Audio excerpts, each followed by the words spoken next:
Hi everyone, sorry I'm running a little late. Typically I'm running a little late, but the weather did hold me back a little more. I want to thank Corey and Christy and everyone just for welcoming me here and for letting me speak to you and try to show you a little bit of my perspective and my history, I guess, or what I've kind of learned, because this was the only thing that I ever tried to get involved in politically. And I think my interest and my scope is broader now, but this is what started it. I was never registered to vote until I was 35. I never voted at all. And people would tell me, oh, well, then you can't preach about anything. Like, well, that's good because I don't watch the news, so I don't really care. You know, I opted out, and I didn't want to just vote by a name that I heard of or something somebody told me. So until I was willing to,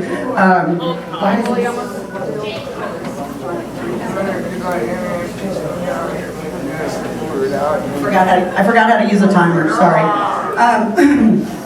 But until something sparked my interest that I actually cared about, I never understood how to change laws or knew exactly what laws were. I also wasn't a cannabis consumer. So sometimes it takes something you're directly involved in, but once I got interested in it, and you go to a website to read a bill about marijuana, and then you see, oh, look at all these other things that have been filed today, and it makes you realize this is how the system works. I understand, my issue feels big to me, but really, there's over 100,000 people that this one representative represents. So they have to take all of this into consideration. They have to hear from us. I never understood all of that before. So hopefully I can impart a little bit of the general way to change laws in Texas. That's my hope tonight. And if something doesn't make sense, I plan to stay tonight since I just got here. So I'll be around if you want to ask questions. I had notes before tonight, but I kind of scribbled these just now and in the car on the drive here, like only when traffic got stopped. But so as far as my history, like this is my first time appearing or speaking back for the movement. I left Texas NORML about a year ago. So, and this is also a special day because it's a great friend of ours' birthday. So I'll mention him a little further later. But happy birthday to Vincent Lopez. I just want to go ahead and say that.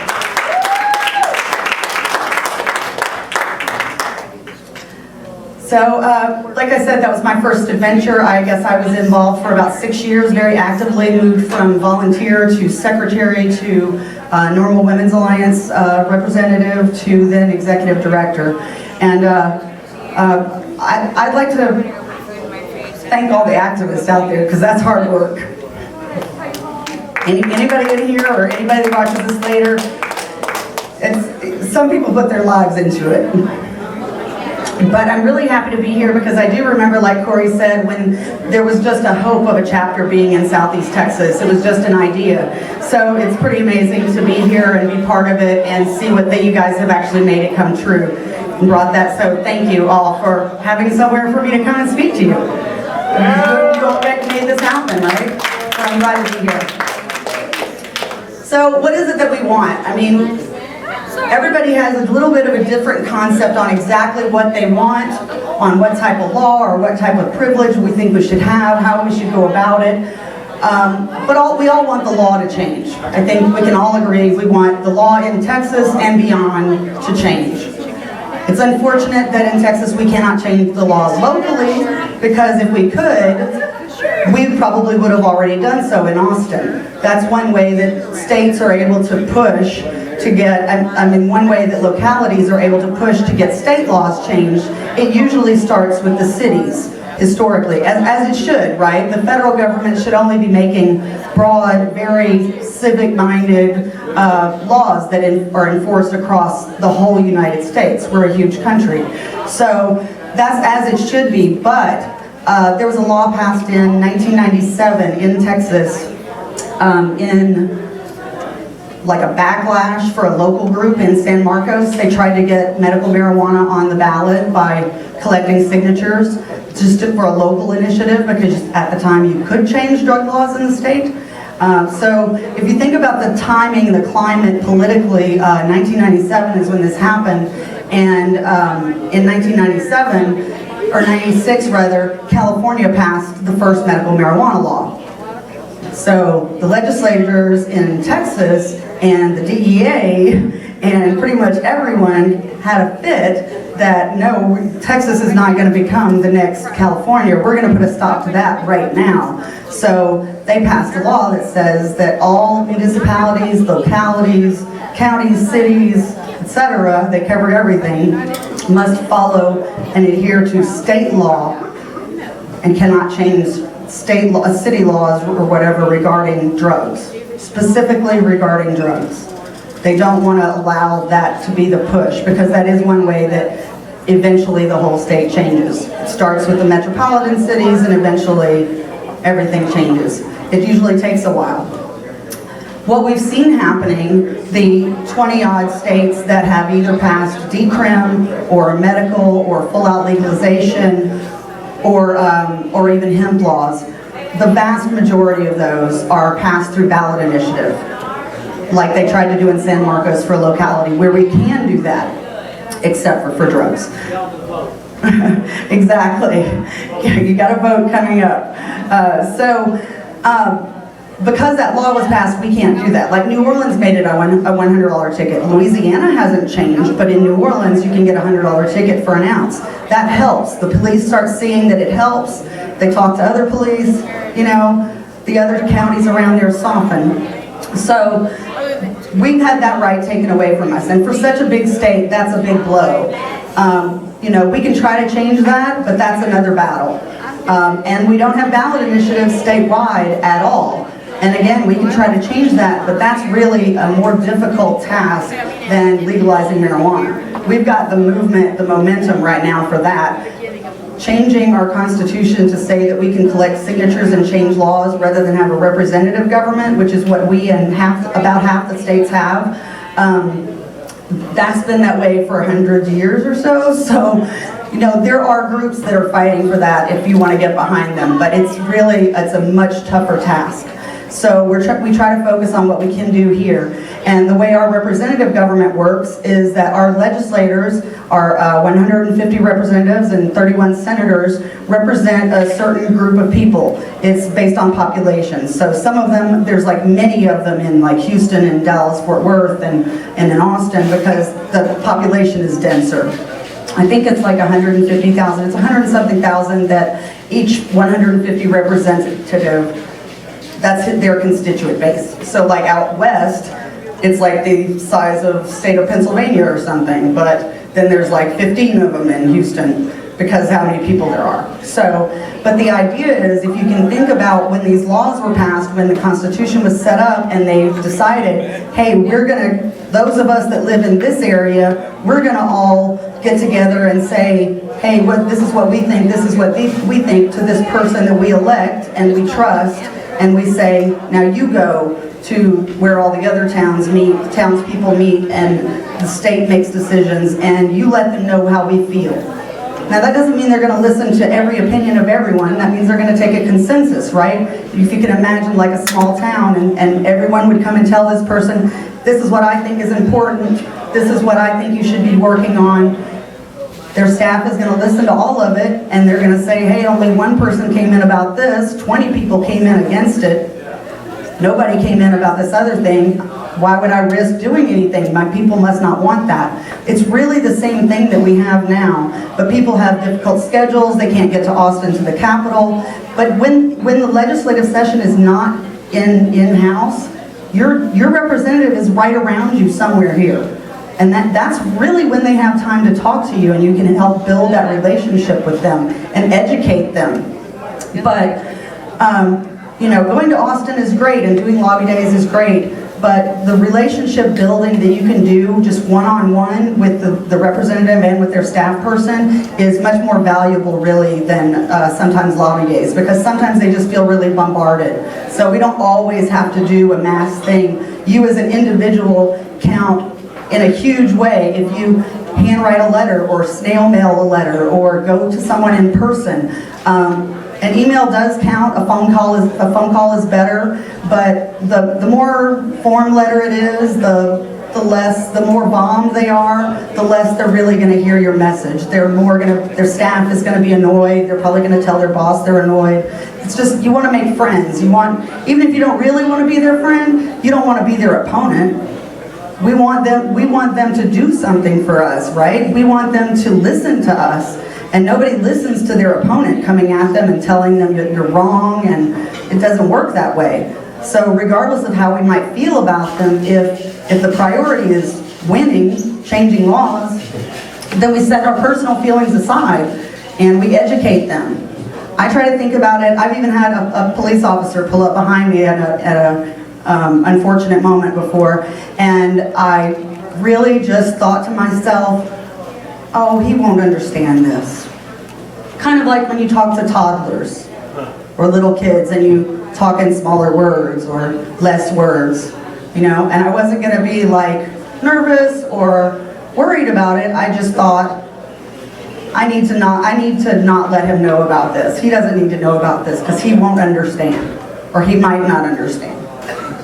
So he never said anything, I never said anything, but I asked him to look at my tire because I kind of rubbed against the curb right there. I was like, you know, that's what I would do normally. So in my mind, I didn't feel guilty of anything. I just felt like he needed to be educated, but that was not a good time for me to educate him. But I have done so with police officers in the past. At festivals, you know, if they don't look busy, I'll go up and just kind of talk to them if it's a good time for me and them. If they don't look busy, I usually ask if they're busy. But yeah, it's kind of like a sport, right? Even if you don't like the rules, if your goal is to actually accomplish your goal, to win at whatever your goal is, then you play within the rules here, the rules where we're playing the game. And unfortunately, you can look at other states and say, this is how they did it, why can't we do that? And, you know, we can talk that to death, but the bottom line is, if you want to win here, then you understand the laws and the rules and how you do it here. I already said this stuff. Sorry. I already said all this stuff. Oh yeah, so our representatives, our senators, they meet every other year, so it's not like it's their primary job. They're not rich because of it. If it is their primary job, then they must already be rich because they make like $7 grand or something. And the legislature meets for about 6 months every other year. So if you kind of understand sort of where they're coming from, then you understand why it's important to be respectful in our process of changing laws and to understand that they have a lot on their plates in a short amount of time. So they've got like 6 months in the entire session. They can't even pass bills right at first. So I think it's like a month in before they can even pass bills. And then a month or two before the session ends, they can no longer pass bills. So, you know, it's not really even 6 months of actually passing bills. And there's thousands of them. I mean, thousands. There were like a dozen cannabis-related bills this last session in Texas in 2015, and that was amazing. That was amazing. That was a first. There had always previously been 2 for a decade, 2. At the same 2 from the same, almost always the same 2 representatives, and nothing else. So that was amazing. But still, guys, if you look at the legislature's website and see daily when it's in session, and just look at what's been filed today. It's an automatic report they have. I used to always go there. What's been filed today? Because if you don't look at it every day, you've got no idea what got filed. They've got hundreds every single day. Last session it was over 10,000, I think, at least over 7,000. So try to have compassion and some empathy for these people, because most of them are just, you know, lawyers, insurance salesmen, real estate brokers, dentists, things like that. Some of them are doctors. That's sort of the way the committees are formed. So not all 151 legislators are looking at all 10,000 whatever bills, but they form committees, and those committees are based on, sometimes at least based on what their history, what their experience is. So there are some doctors and nurses on the public health committee. They're not all, but they do try to pick like that. And those committees are like a filtering process before they move on, before the bill would move on into the full House where they would debate it. We haven't had a bill move beyond the committee hearing, so in the structure of what comes next before our governor would ever sign a bill, we're still kind of far away. So for me, my opinion, when people say win in Texas, I say 2017 for medical, maybe. 2019 for legalization, I think for sure. I think at that point we'll be looking at federal change possibly. Because of the speed at which those states that have already passed medical are now going to be able to pass, because of how often their legislature meets or how often people can get things on the ballot. Because of that, it's not going to be long before there are close to 20 states or around 20 states that are in direct opposition of federal law. Not just medical, because medical is an exception to who we won't arrest anymore. The laws that they passed in Colorado and Oregon now and Alaska, is it, and Washington. I'm going there in January for the first time. What's that? Oh, so right now we just have 4. But historically, when laws like this are changed, which we have 3 examples that that I know of: alcohol prohibition, the repeal of alcohol prohibition, and the prohibition of cannabis. All of those things happened at a city level, at a local level, where the laws changed there first, whether it was being prohibited or being repealed. The same thing is happening now. Then the states passed the laws, and that started sweeping the country. It just happened a lot faster with alcohol, you guys. I mean, it was like 13 years. There was like a small window of time. If you watch Ken Burns' Prohibition special on alcohol, it's like a 3-part series, but the timeline is so perfect, it lines up. There was a small window of time where your doctor could write you a prescription for medical alcohol. I'm not saying that medical marijuana is a sham. Some people do use that though, because of course nobody wants to be a criminal. I have pain. Of course, you know, if people try to tell you the medical marijuana system is corrupt or something, like, who wants to be a criminal? Of course, people are going to say, I have something that helps. Because it does, even if you're not dying. How much do I have to be dying before you consider me a patient? That doesn't make sense. So I encourage you all, if you get involved, even if you are a patient, I encourage you to be an advocate for everyone, because it only strengthens our argument. If a patient or a recreational, I like to say retail, consumer doesn't advocate for the other one, how can they use some of the best arguments, which are it's no one has died from it, it's a safer substance than so many things we can buy over the counter. How can you really use that argument if you then want to make a list of who's allowed to have it, or you want it only to be used for certain things? That doesn't really make sense to me. So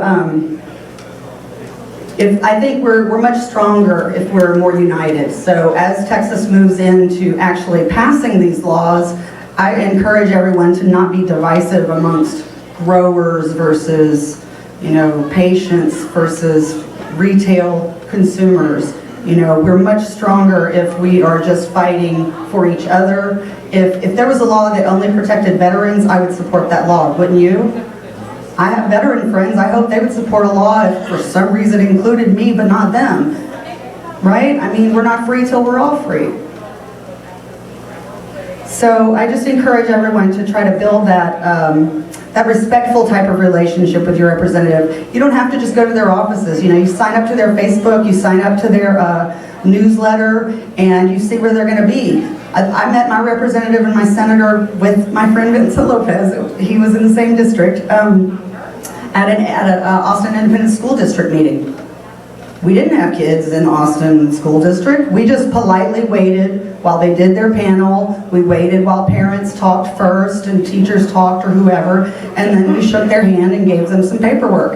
And they were perfectly nice. I mean, did we change minds? I don't know, but how do you know unless you tell them? They can't consider you in their percentages that the staffers keep track of on issues if you don't make your opinion known. We can't complain about them not doing something if we don't educate them about what we want them to do and why, and provide some backup for it that they would understand. And you can provide that to their staffers. I've loaned books to staffers before. But you know, it's much easier to communicate and educate and influence people to actually get what we want if we're respectful and not negative or coming across as opponents. And the next session, unfortunately, is not until 2017, so you have plenty of time to build that relationship now.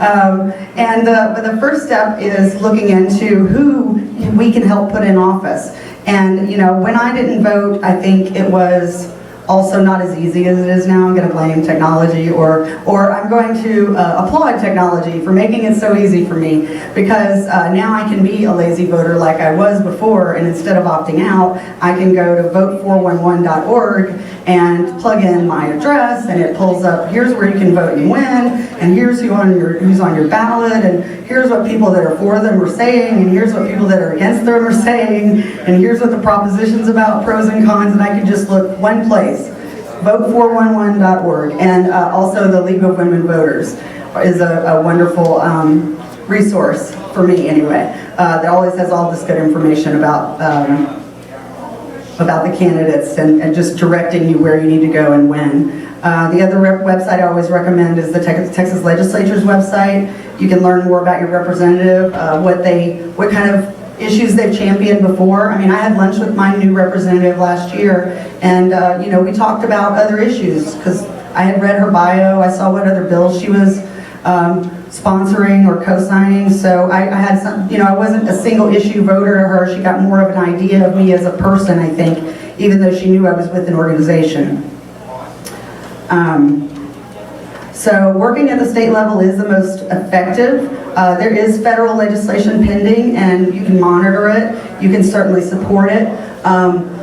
There's some of the federal legislation that is still pending that we don't hear much about, has been pending for decades.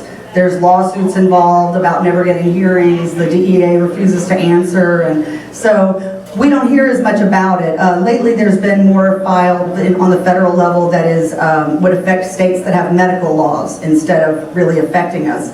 But like I said, all those other changes to be had on a federal level, the federal government followed what the states and prior to that the localities were doing. So it moves very slowly. If you look at the whole movement back to when the temperance movement started and trying to get people not to drink, and it was all just women, it was small groups. It took them like 100 years to get alcohol prohibited.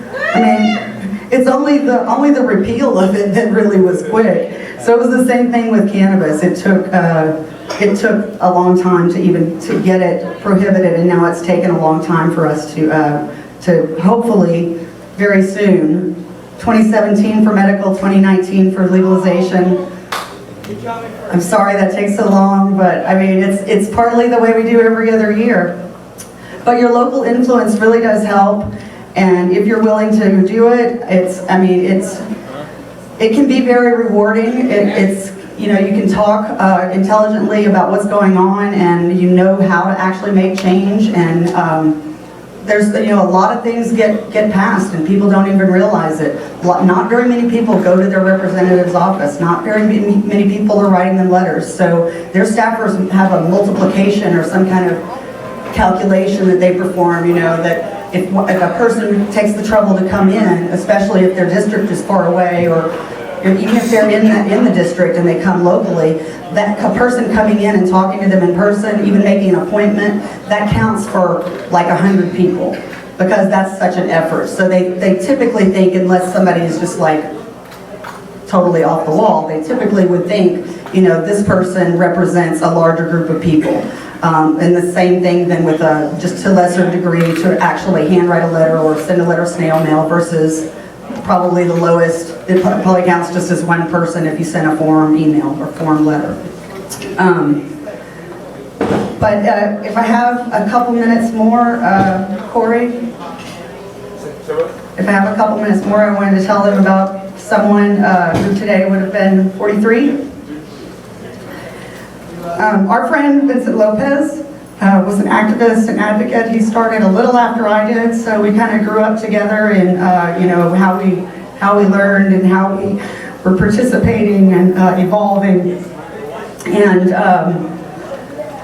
he unfortunately was taken from us about a week ago, so he's not getting to celebrate his 43rd birthday with us, but he lived his life, his 43 years for sure, and he spent the last several years of it devoted to this cause. And he had muscular dystrophy. His body was slowly over the years getting just smaller and smaller.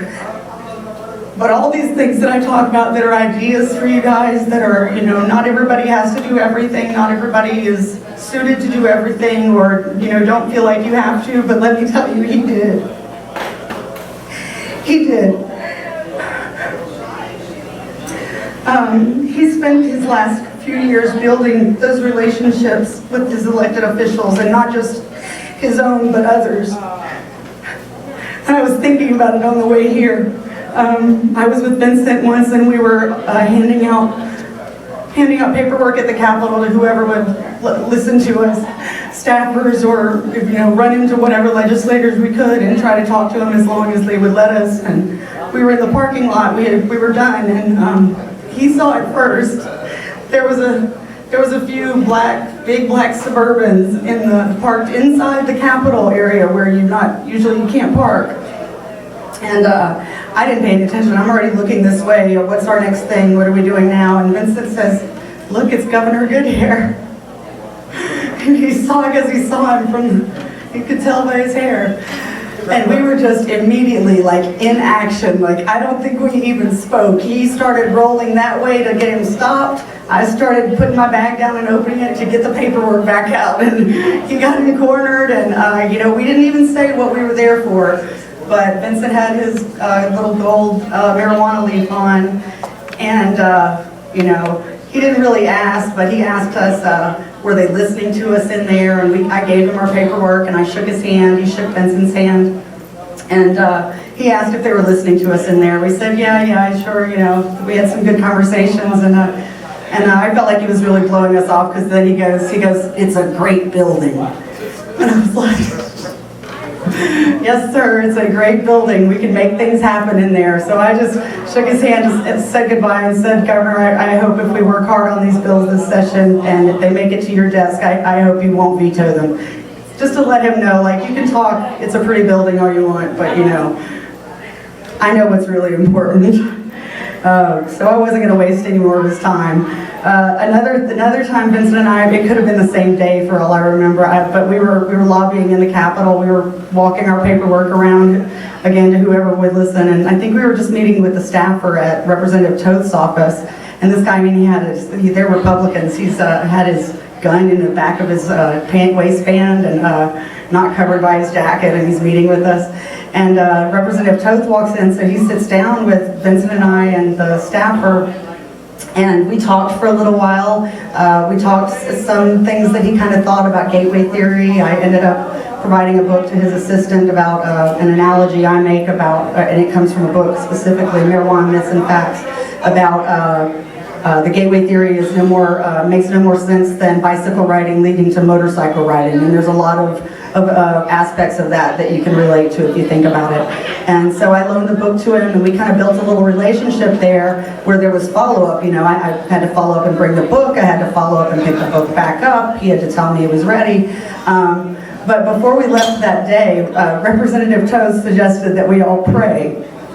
So we all joined hands in the representative's office with he and his staffer, and Vincent and I listened to him pray with our heads bowed. And so that was a very interesting experience, but his one thing, he ended up being one of the Republican representatives, one of the two that did help pass through committee the decrim bill, because one thing that did strike a chord with him was that you don't send young offenders, young first-time offenders to jail, which he was calling graduate school for criminals.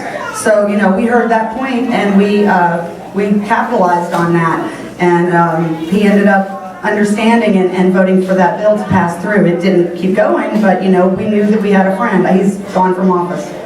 But the last thing I want to tell you, example I want to give you about the relationships that our friend and the activist Vincent Lopez, some of the relationships he built. You know, he was my friend, he was a warrior.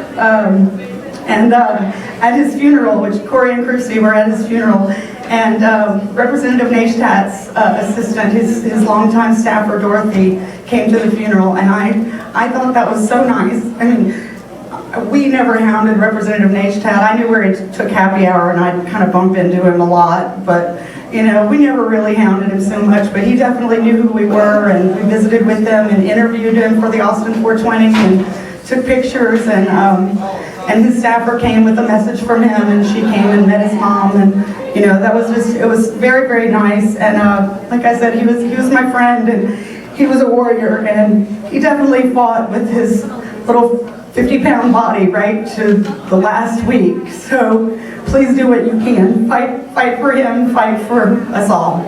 Thank you very much.